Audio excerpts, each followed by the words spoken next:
Filipino casualty has been reported in Paris, the Paris terror attacks. We now have on the line from the French capital our correspondent Cory de Jesus. Good afternoon, Cory. Good afternoon po. Yes, tell us about what's happening there. Well, no, as of now, no number of casualties have been reported. Wala is a Filipino casualty. No Filipino has been identified among the victims. Yes, this morning we read a report about a statewide state of emergency in France. Tell us about the situation there. What's the mood? What's the atmosphere? Well, at this moment, it's 5 o'clock in the morning. So from what I've heard last night, there was a curfew. A curfew has been announced. Started at 12 midnight, and so far that's what we have right now, because everything has been reported. Yes, Cory, give us a sense of how Filipinos feel about the whole thing right now. Well, it's a mixed feeling. Most of them yesterday they went out still, and despite the fear, they went out to work, but the others they decided to just stay home. As a matter of fact, a concert was supposed to be held last night by Isabel Granada, and unfortunately it was cancelled. It was cancelled. And what's the situation in the city, particularly the tourist spots? I understand there was a lockdown and that a lot of people are also leaving the area.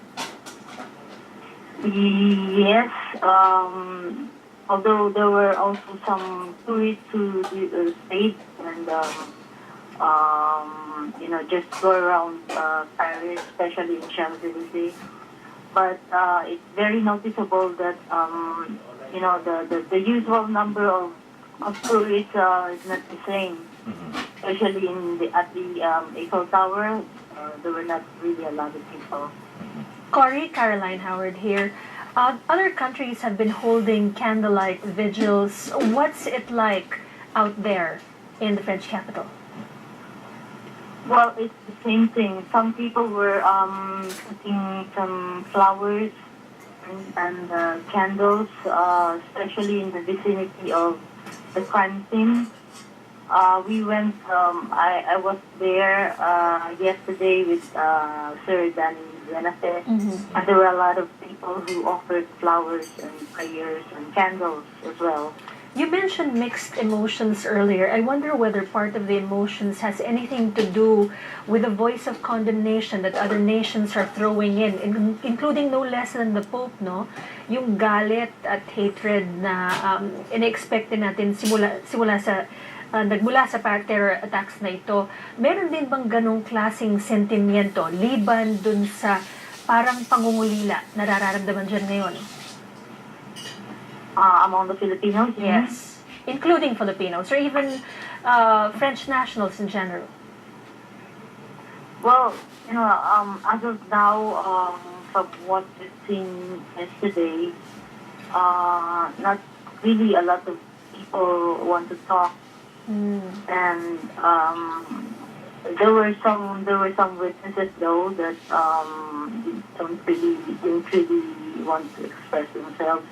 As a matter of fact, we wanted to interview some Filipinos, but then they didn't want to really talk about it because they were afraid. They were living, they live in the area where there are a lot of Muslims, so they're kind of afraid to talk. However, there are also some, yes. Would you say then there's a general sense of nervousness still prevailing and how... Yes, I think so, yeah. And is there also an expectation or parang voice of protest coming from the locals considering the lockdown and all these inconveniences they're now going through? Or is it all within the scheme of things understandable? For the locals, na hindi makagalaw for now. For the locals, they're a bit silent about it. But for the others, though, some French, they still would want to go out. So they don't want to, feel that they're scared. Mm-hmm. And definitely the pursuit is for a sense of justice for all the victims, and that Yes. is clearly the point today. Thank you very much for taking our questions. Cory de Jesus reporting to us from Paris.